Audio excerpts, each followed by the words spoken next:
Boa noite, nós estamos começando mais um programa De Volta para Casa. Um programa aqui na TV Evangelizar, no qual nós temos o objetivo de comunicar os princípios eternos da fé católica de maneira prática, de maneira acessível. Esse é o primeiro programa da TV brasileira focado em contar a história de irmãos e irmãs que estavam caminhando em outros apriscos, que estavam distantes da Santa Igreja, mas um dia decidiram retornar para casa, decidiram se tornar católicos. E hoje nós vamos conhecer uma história muito interessante do nosso irmão Danilo. Já já ele chega para conversar conosco. Eu sou o Eduardo Faria, eu tenho 40 anos de idade, sou formado em jornalismo, em teologia e durante 22 anos da minha vida eu fui membro de uma igreja protestante e desses 22 anos eu fui pastor dessa igreja. Durante 10 anos eu fui pastor dessa igreja. Mas depois de um longo período de estudos teológicos, estudos bíblicos, estudos históricos, eu decidi me tornar católico, porque eu descobri que a Igreja Católica é a igreja que o Senhor Jesus fundou. Como vocês sabem, a gente sempre começa conversando acerca de algum ponto da fé católica e hoje nós vamos conversar sobre imagens de escultura. Se você é católico, assim como eu, você já deve ter ouvido a seguinte frase: quem se curva diante de imagens é um idólatra, ou a Bíblia condena claramente as imagens de escultura, e se a Bíblia condena as imagens de escultura, e os católicos têm imagens de tudo que é jeito, de tudo que é santo, certamente tem alguma coisa errada aí na forma como os católicos praticam a sua fé. Você já ouviu isso antes? Eu tenho certeza que sim. Mas deixa eu levantar aqui algumas perguntas para a nossa reflexão. Primeiro, toda imagem de escultura é condenada na Bíblia? Segundo, por que a Santa Igreja utiliza as imagens? Ora, a Santa Igreja escreveu a Bíblia, a Santa Igreja compilou a Bíblia, a Santa Igreja preservou a Bíblia, e nós temos imagens. Então, por que nós temos essa prática? Vamos entender então? Primeiro, texto que nós precisamos nos remeter para esse assunto é o texto de Êxodo capítulo 20. Certamente esse é um dos primeiros textos que vem à nossa mente. Não farás para ti imagem de escultura. Só que o texto não para aí. O texto diz: não farás para ti imagem de escultura, não as adorarás e nem lhes dará culto. Eu estou em Êxodo capítulo 20, mas perceba que interessante. No mesmo livro da Bíblia, Êxodo, só que 5 capítulos depois, Êxodo capítulo 25, nós lemos o seguinte: farás para ti um propiciatório de ouro, de 1,10 m de comprimento, e fará 2 querubins de ouro, e colocará nas extremidades do propiciatório. Êxodo 25, versículos 17 e 18. Olha que interessante, Êxodo 20 diz: não farás imagens de escultura. E Êxodo 25 diz: farás imagens de escultura. Ora, será que Deus se confundiu? Certamente que não, né? Existem tantas outras passagens nas Escrituras que nos mandam fazer imagens. Eu citei uma, mas a gente vê, por exemplo, no livro de Números, Deus manda Moisés fazer a imagem de uma serpente de bronze. A gente vê, por exemplo, o templo de Salomão, que era todo revestido de imagens nas paredes. Isso nos dá um indício de que o problema não são as imagens. Não, o problema não são as imagens. O problema nós vemos lá em Êxodo, capítulo 20. Não as adorarás e não lhes prestarás culto. O problema não são as imagens, o problema é a idolatria. é o uso incorreto das imagens. E o que é um ídolo? Um ídolo é uma falsa divindade. Um ídolo é quando o meu e o seu coração coloca qualquer coisa acima de Deus. Certamente, fazer imagens com esse propósito é errado. Mas quando as Escrituras nos mandam fazer imagens, não é com esse propósito. Então, por que os católicos usam imagens? Olha o que diz o Concílio de Trento. A honra que se tributa às imagens se refere aos protótipos por elas representados. A honra que se presta às imagens se refere ao protótipo por elas representadas. Então, quando nós honramos uma imagem, quando nós temos imagens de Jesus, de Nossa Senhora, dos santos, e as honramos, a honra não para na imagem, a honra vai para o protótipo que essa imagem representa. Quer um exemplo bem simples? Você que está nos assistindo, você é militar? Conhece alguém que é militar? Você sabia que quando algum militar está diante da bandeira nacional, ele precisa honrar a bandeira nacional? Pergunta, ele está honrando um pedaço de pano ou ele está honrando o que aquela bandeira simboliza? Logicamente, ele não está honrando um pedaço de pano. Quando nós reverenciamos os símbolos pátrios, por exemplo, nós não estamos reverenciando um pedaço de pano ou qualquer outra coisa, mas o que aquilo simboliza. Da mesma forma, quando nós honramos uma imagem, nós estamos honrando não a madeira, o gesso, a resina, nós estamos honrando o que aquela imagem simboliza. E nós podemos fazer isso, porque São Paulo, escrevendo aos Colossenses, nos lembra que o Deus invisível se manifestou entre nós. O Deus invisível se fez carne, foi reconhecido em figura humana, e em Colossenses capítulo 1, versículo 15, nós lemos: este é a imagem do Deus invisível. Jesus é a imagem do Deus invisível. De modo que nós podemos, sim, olhar para as imagens e sermos remetidos àquilo que a imagem simboliza. Que Deus abençoe vocês, que Deus guarde vocês. E eu aguardo vocês no próximo bloco para nós conversarmos com o Danilo.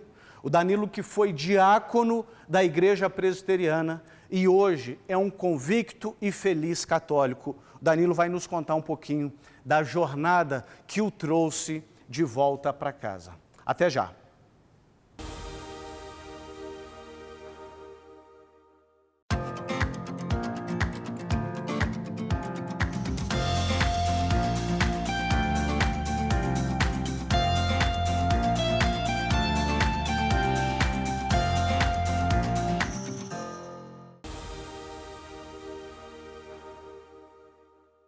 Olá, estamos de volta para o segundo bloco do programa De Volta para Casa, onde nós vamos conhecer a história de irmãos e irmãs que caminharam distantes do rebanho do Senhor, mas retornaram para casa, retornaram para a Santa Igreja Católica.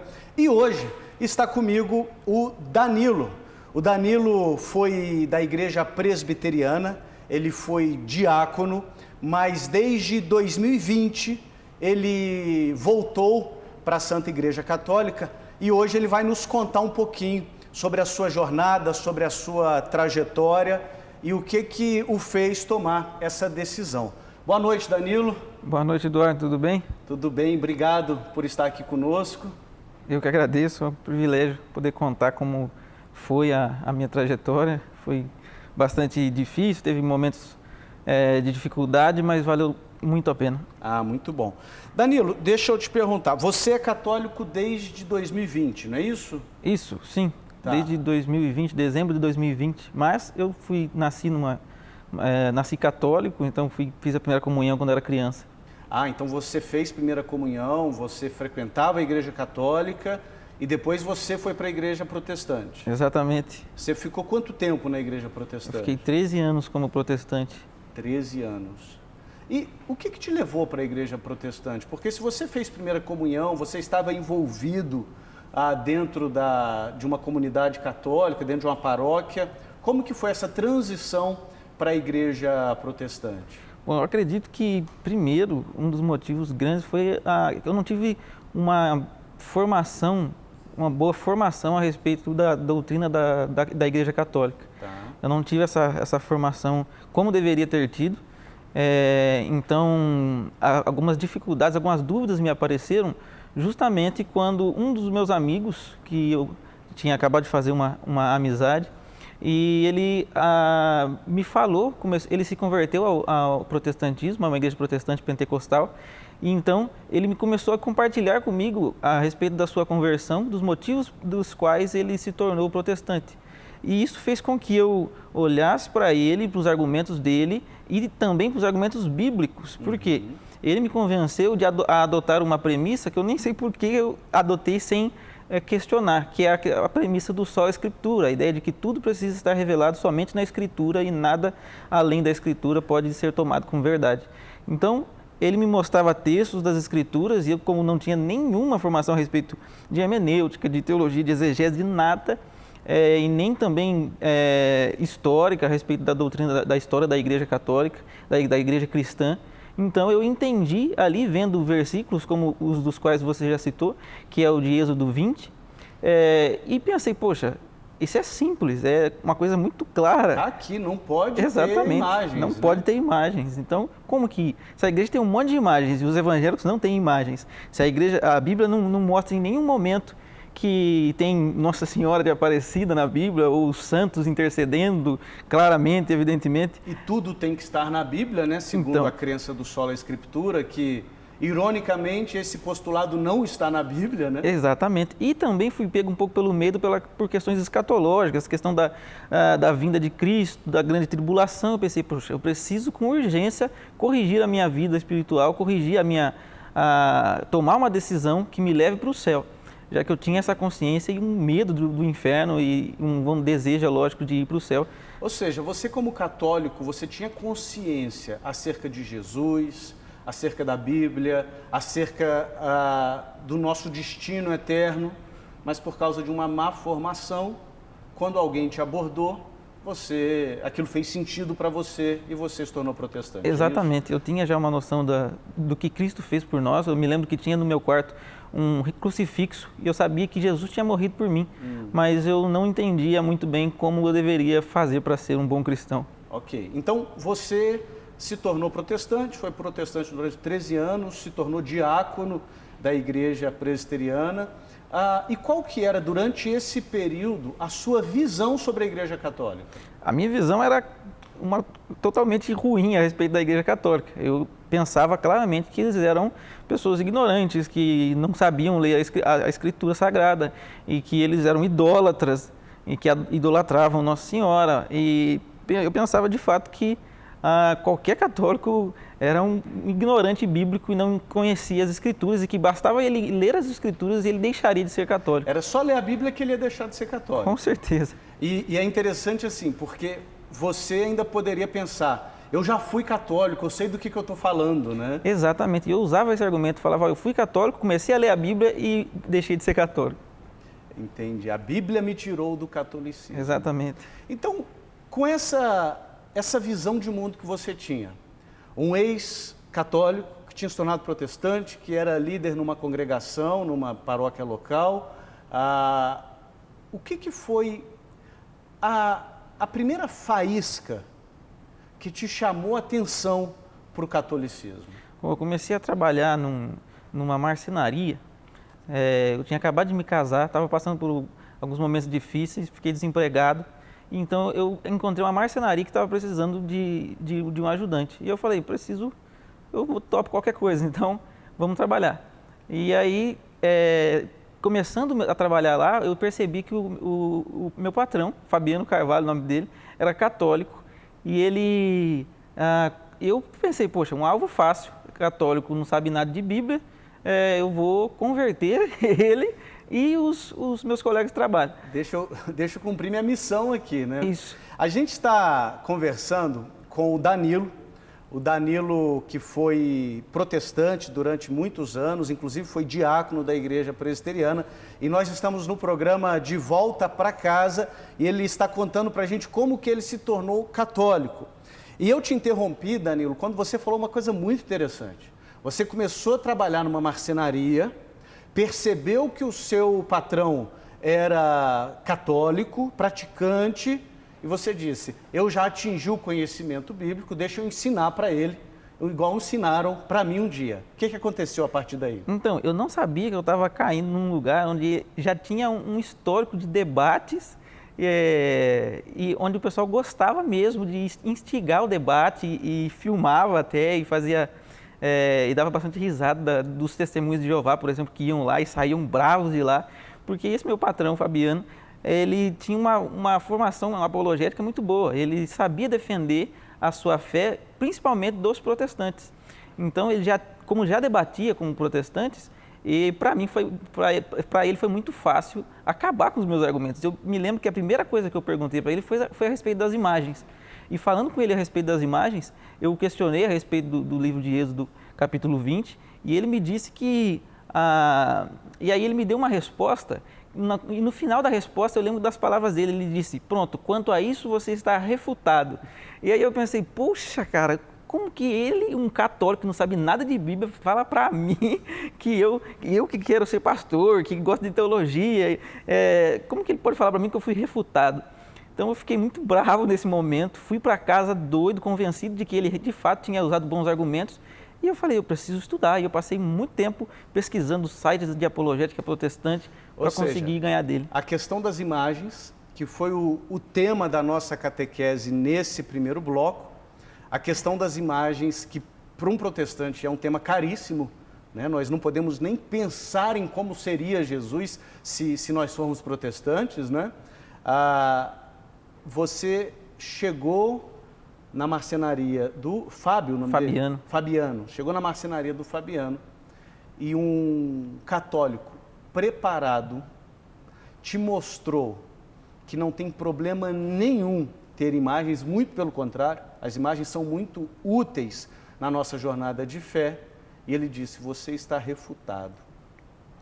Percebam, queridos, a importância de nós termos, como aconteceu na vida do patrão do Danilo, nós termos pelo menos duas coisas. Primeiro, a paixão pelas almas, vontade de compartilhar a verdade em amor.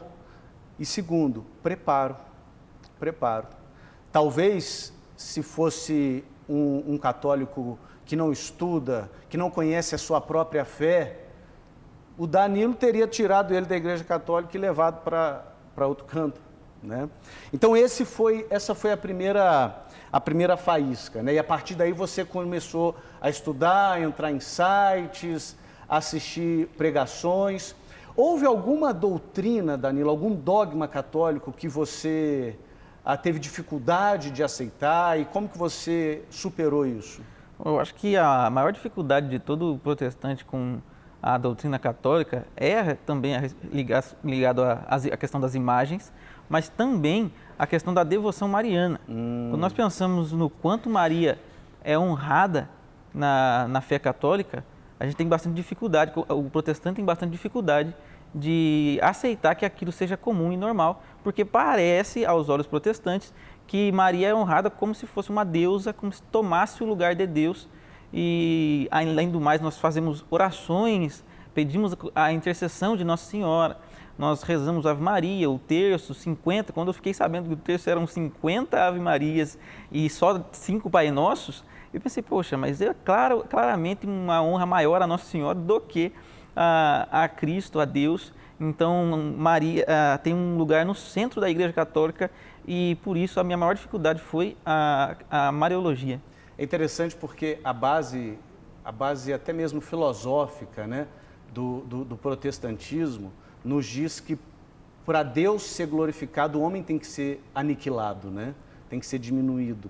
E a gente descobre hoje que não, né? Quando nós louvamos as obras do Criador, a gente não está diminuindo a glória do Criador, né? A gente está louvando a obra do Criador. Como que você superou essa barreira com Nossa Senhora? Bom, essa ilustração que você deu foi uma das ilustrações que o Fabiano me mostrou. Ele acabou me dizendo o seguinte: a gente gostava de desenhar, eu também e ele também, e aí a gente desenhando algumas coisas ali nos pedaços de madeira que sobrava, ele me falou: olha, quando você honra uma imagem, um desenho que eu fiz, você fala, nossa, como ficou bom, isso você está dando honra para mim, porque eu que fui o desenhista, não a imagem. A imagem fui eu que fiz. Então, isso começou a me fazer pensar que quando eu honrava a criatura e honrava aquilo que é criado por Deus, que foi bom, eu estava honrando ao Senhor, nosso Deus. Fabiano te falou isso? Uhum. Muito bom. Percebam a importância de um católico preparado. Danilo, você já era casado quando você se tornou católico? Eu já era casado com a minha esposa, Lilian. Sua esposa também protestante? Protestante, filha de pastor protestante. Filha de pastor? Isso, filho de pastor batista. Então, peraí, deixa eu entender. Pastor batista, tem a filha, cria a filha dentro da igreja batista, entrega a filha em casamento para um diácono da igreja protestante e, de repente, esse diácono da igreja protestante diz para o sogro e para a esposa, olha, eu virei católico. Como que foi isso, Danilo? Como é que a sua esposa reagiu?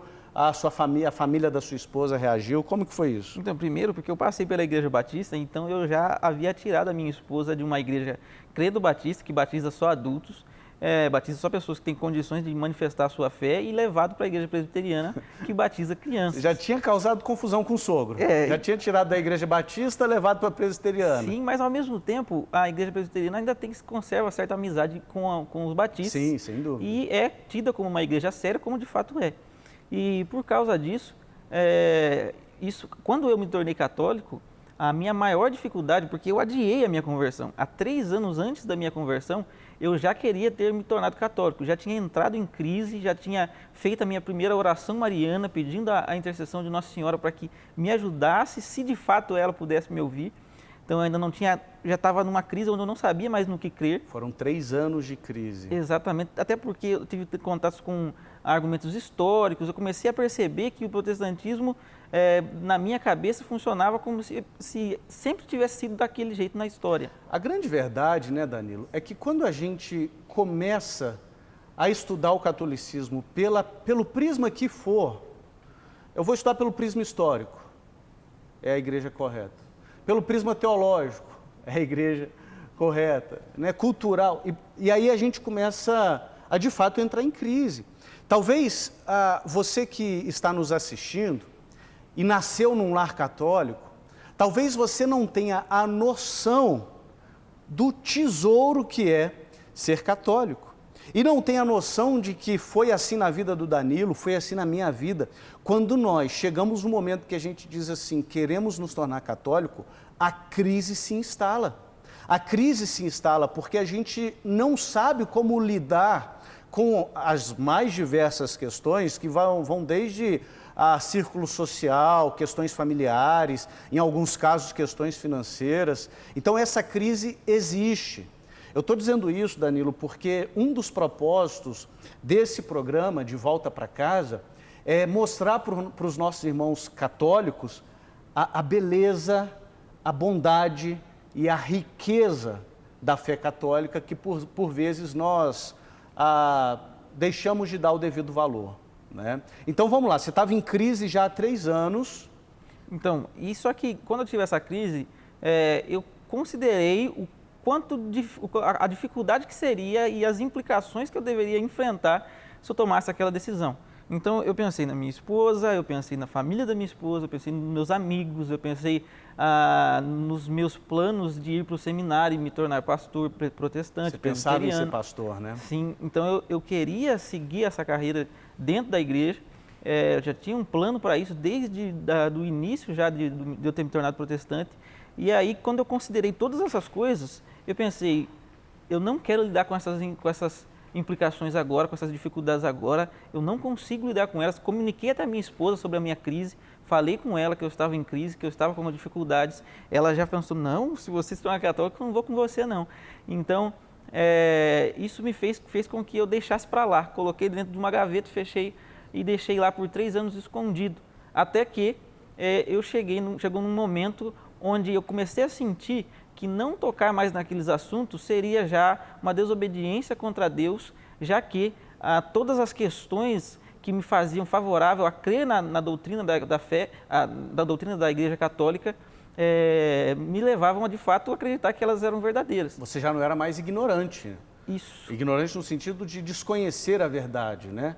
Às vezes, a pessoa que está fora da Igreja Católica, pelo menos institucionalmente, mas na ignorância, Deus vai lidar de uma forma. Mas quando nós nos tornamos conhecedores de que a Santa Igreja é a Igreja de Jesus, isso tem um peso de responsabilidade, né? Com certeza. Fabiano me falava da ignorância invencível e eu pensava, a minha ignorância já não é mais invencível. Foi vencida, né? Foi vencida. Foi vencida. No seu ponto de vista, Danilo, por que alguém que chegou às informações que você chegou, a consciência de que você chegou acerca da fé católica, deve se tornar católico? Por exemplo, por que você não falou assim, ok, a Igreja Católica é uma boa igreja, uma igreja que também tem o seu valor, mas eu posso continuar servindo a Deus aqui na minha igreja, ainda mais como diácono que eu sou na igreja presbiteriana. Por que alguém tem que se tornar católico quando chegou no ponto que você chegou, em vez de permanecer um evangélico mais aberto ao catolicismo, por assim dizer? Bom, no meu caso, eu queria de fato experimentar o cristianismo na sua plenitude. Eu queria de fato desfrutar de tudo aquilo que Cristo tinha para mim. E uma das coisas que pesou bastante foram a questão da sucessão apostólica, que era necessária para que tivesse validade os sacramentos. Então, se era necessário que houvesse uma sucessão apostólica na história, onde bispo por bispo havia ordenado os presbíteros e tudo mais, e que ligasse essa sucessão aos apóstolos, isso deveria fazer com que eu, de fato, considerasse com mais força a necessidade de me tornar católico se eu quisesse participar dos sacramentos com validade, se eu quisesse, de fato, receber Cristo na Eucaristia.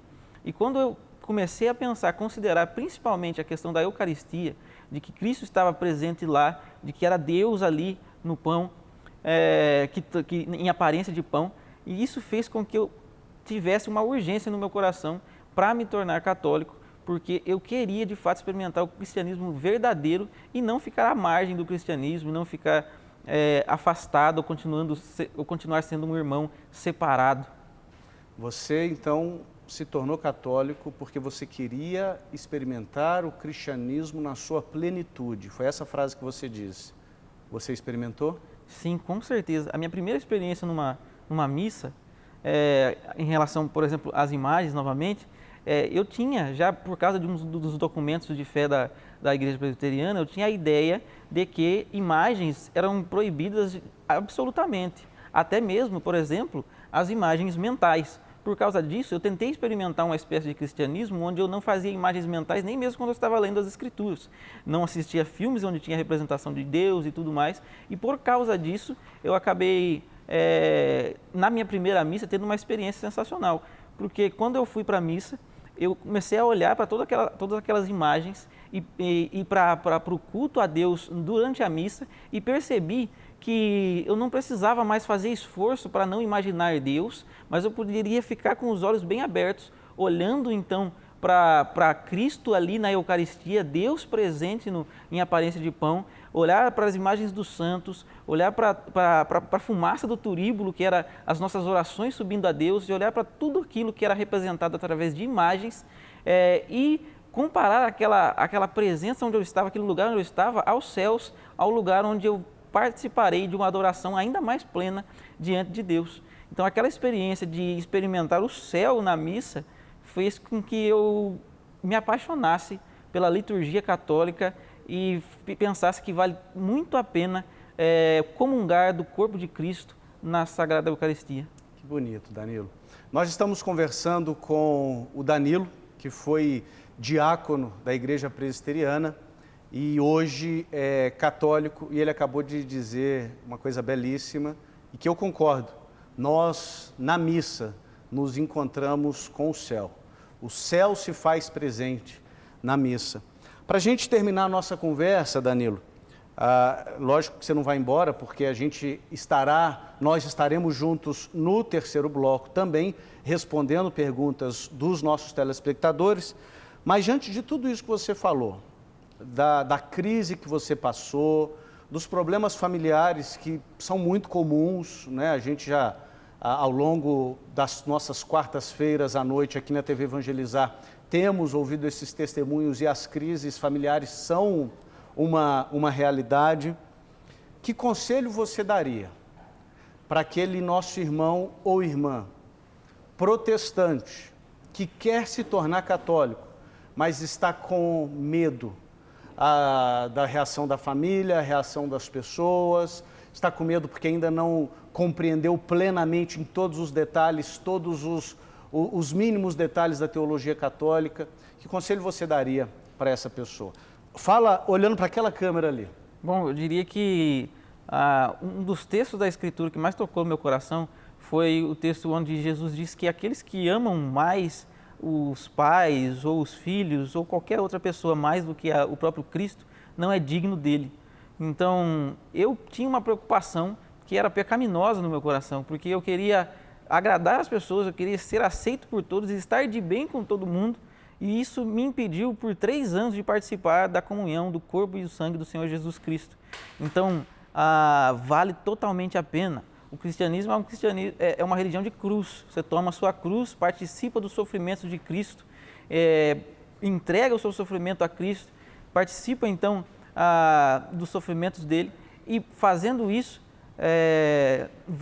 você percebe que vale totalmente a pena enfrentar qualquer dificuldade. Os mártires nos primeiros séculos enfrentaram mortes terríveis. Então, enfrentar o desgosto, os olhos tortos dos parentes ou as dificuldades e as crises de ansiedade, de lágrimas que podem acontecer, como aconteceu comigo, vale muito a pena, porque nós chegaremos diante de Cristo e Ele estará de braços abertos para nos receber na eternidade.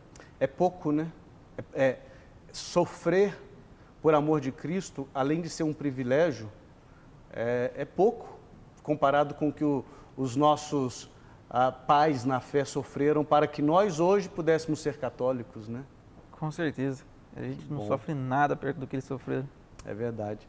Danilo, muito obrigado pela sua presença. Não vá embora, porque no terceiro bloco a gente vai responder as perguntas dos nossos telespectadores. E você também não vai embora, a gente vai fazer um breve intervalo, mas já a gente está de volta para o terceiro bloco do programa De Volta para Casa, aqui na TV Evangelizar.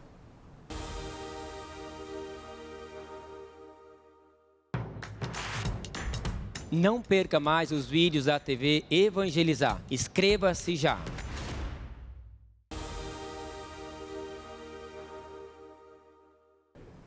Estamos de volta para o terceiro bloco do programa De Volta para Casa, onde nós contamos as histórias de irmãos e irmãs que estavam caminhando distantes da Santa Igreja, mas retornaram para o lar, voltaram para a Igreja Católica. E no programa de hoje está comigo o Danilo que foi diácono da Igreja Presbiteriana, mas decidiu se tornar católico. Ele contou para nós no segundo bloco a jornada dele e agora ele vai me ajudar a responder algumas perguntas que vocês enviaram para nós. Vamos lá, Danilo?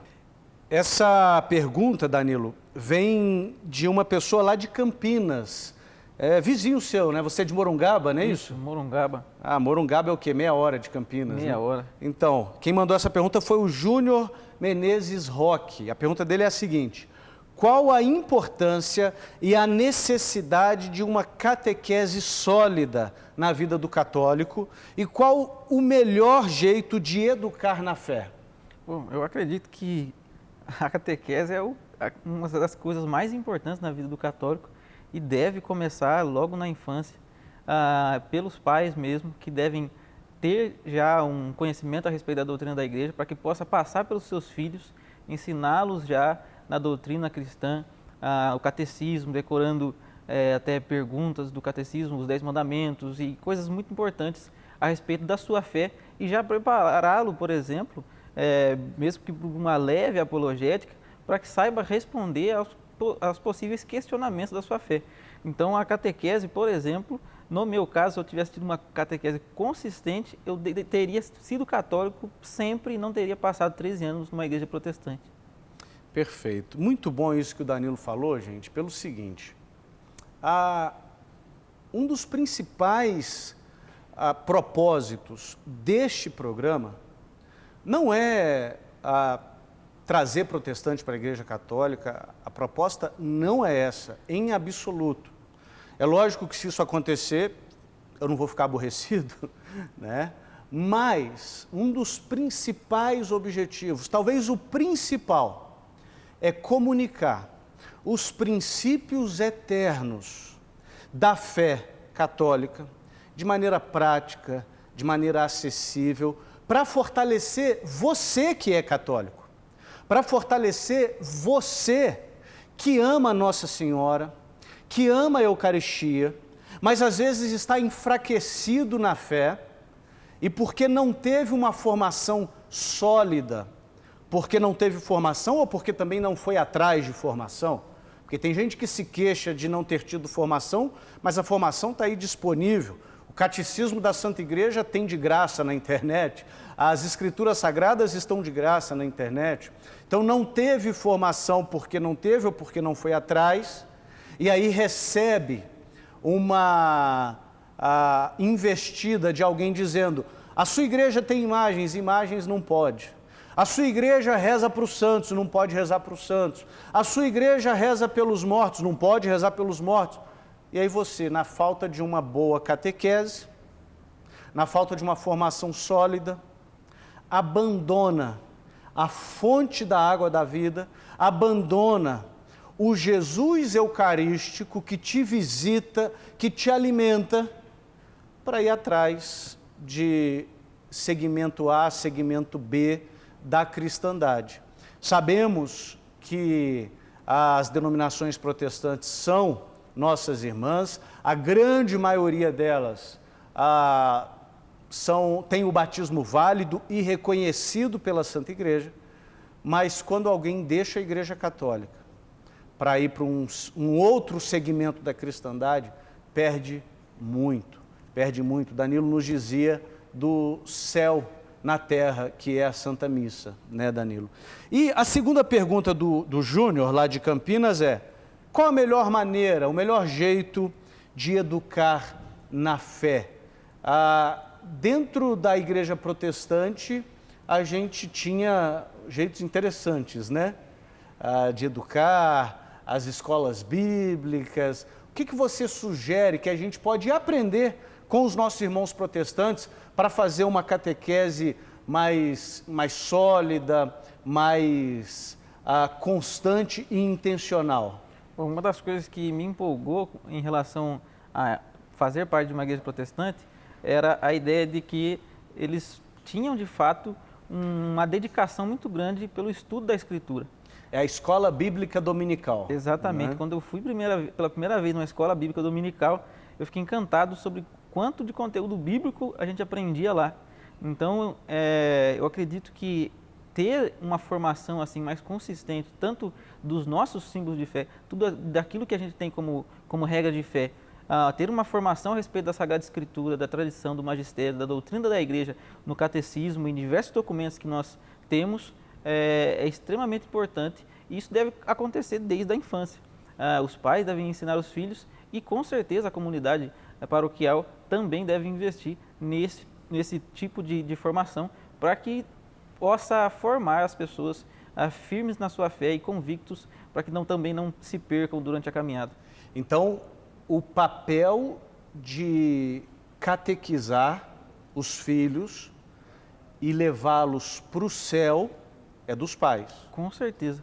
A igreja, a paróquia vai ajudar. Sim, porque se a paróquia falha em ter bons catequistas e ter catequistas bem formados, a pessoa mesmo consegue identificar isso pela catequese boa que teve dos pais. Então é em casa, os pais ensinando, explicando a respeito da história das imagens, a história dos santos, dando o exemplo dos santos, buscando a santidade na casa, então catequizando também com o exemplo de fé e com a santidade da vida. Isso com certeza vai fazer com que a fé dele seja fortalecida e mesmo que ele não saiba responder em algum momento alguma questão sobre a sua fé, ele vai pensar, a minha fé é consistente e eu sei que tem pessoas que sabem respondê-la e eu vou pedir ajuda. E é interessante porque isso que você me falou me lembrou duas coisas. A primeira coisa foi um contato que eu tive com uma família recentemente, fiquei hospedado na casa de uma família muito querida e eles relatavam para mim que eles achavam a formação catequética da paróquia deles muito fraca. Sabe o que eles fizeram? Eles se voluntariaram para ser catequistas. Eu achei isso tão bonito, porque às vezes a gente é tão acostumado a ser consumidor, que a gente fala assim, a formação aqui é muito fraca, vou para outra paróquia. Né? Ou então eu vou ficar falando mal aqui da minha paróquia, do meu padre. Esse casal não. Eu achei fraco. Eles foram lá e se tornaram voluntários para servir na paróquia, talvez uma coisa que vale a pena, né? E uma outra coisa também que me chama muita atenção, Danilo, é que eu vejo pais se lamentando, pais e mães, né? Se lamentando, eu não consigo ensinar meu filho, eu não consigo... Mas ensinou tanta coisa, né?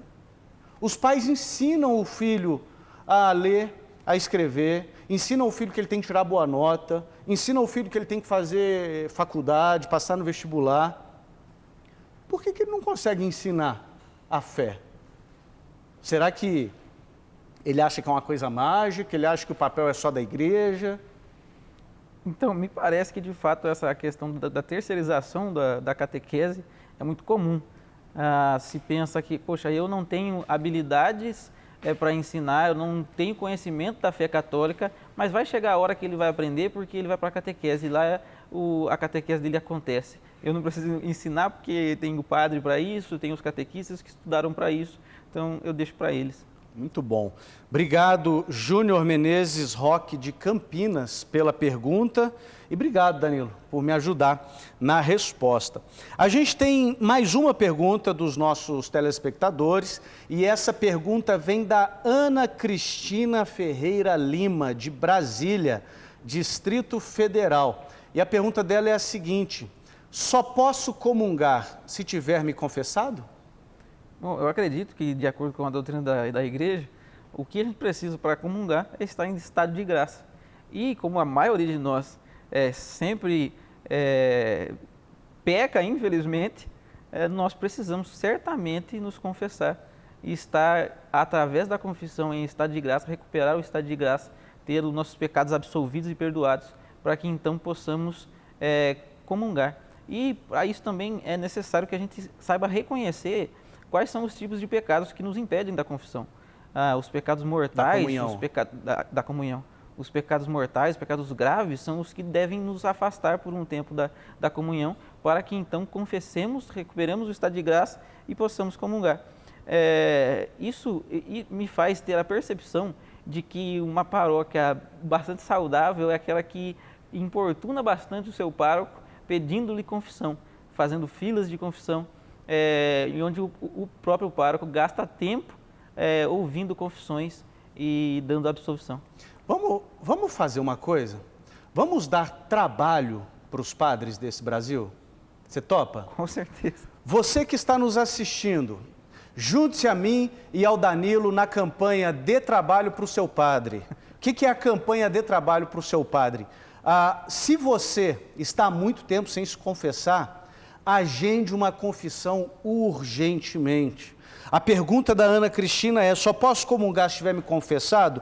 A resposta do Danilo foi perfeita: você só pode comungar se você estiver em estado de graça. E o que é estar em estado de graça? É você estar com os seus pecados perdoados. O pecado mortal, como o próprio nome já diz, é letal, ele te mata. Ele mata a vida da graça dentro de você.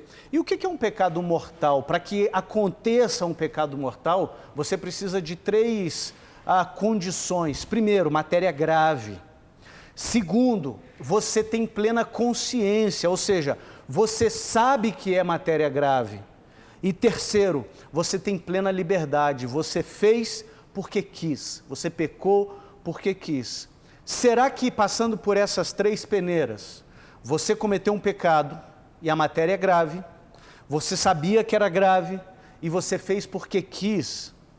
Se isso aconteceu, meu irmão e minha irmã, eu e o Danilo estamos lançando a campanha aqui: dê trabalho para o seu padre, dê trabalho para o seu pároco, agende uma confissão urgentemente, porque agendando a sua confissão, vai se cumprir na sua vida o que diz lá na primeira epístola de São João, capítulo 1, versículo 8. Se dissermos que não temos pecado, a nós mesmos nos enganamos, mas se confessarmos os nossos pecados, Ele é fiel e justo para nos perdoar os pecados e nos purificar da injustiça.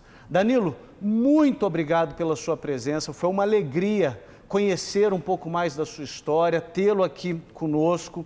Que Deus te abençoe grandemente, meu irmão. Eu que agradeço, Eduardo. Fico muito feliz de poder estar aqui, com certeza. É para mim um privilégio muito grande poder contar a minha história, não porque eu quero ser conhecido, mas porque isso ajuda, no meu caso, ajudou muito conhecer pessoas que também se tornaram católicos, passaram por essa transição. Então, eu espero que mais pessoas também saibam que as dificuldades podem ser vencidas e também passem corajosamente por essa transição. E se alguém quiser te achar nas redes sociais, pegar algum conselho com você que já percorreu esse caminho, como é que faz? Bom, tem meu Facebook, Danilo Ribeiro, você pode me encontrar. Tem um canal também no YouTube, chamado Cristão Católico, se chamava Cristão Reformado, e aí eu mudei o nome para Cristão Católico. Então você pode ir lá se inscrever no meu canal, me fazer um comentário lá nos vídeos lá, e até eu posso até te passar o meu contato, você pode me mandar uma mensagem e a gente pode conversar tranquilamente. Então é isso. Muito bom. Eu também quero convidar você a me seguir no Instagram. O meu @ é dudufaria1 e a minha atuação no Instagram é para ajudar você a conhecer, amar e defender a fé católica. Também convido você a entrar no meu site, eduardofaria.com.br, e lá você vai ter uma série de recursos para te ajudar a crescer no conhecimento da fé da Santa Igreja. Que Deus abençoe vocês e até o próximo programa, na próxima quarta-feira, às 8 horas da noite, aqui na TV Evangelizar.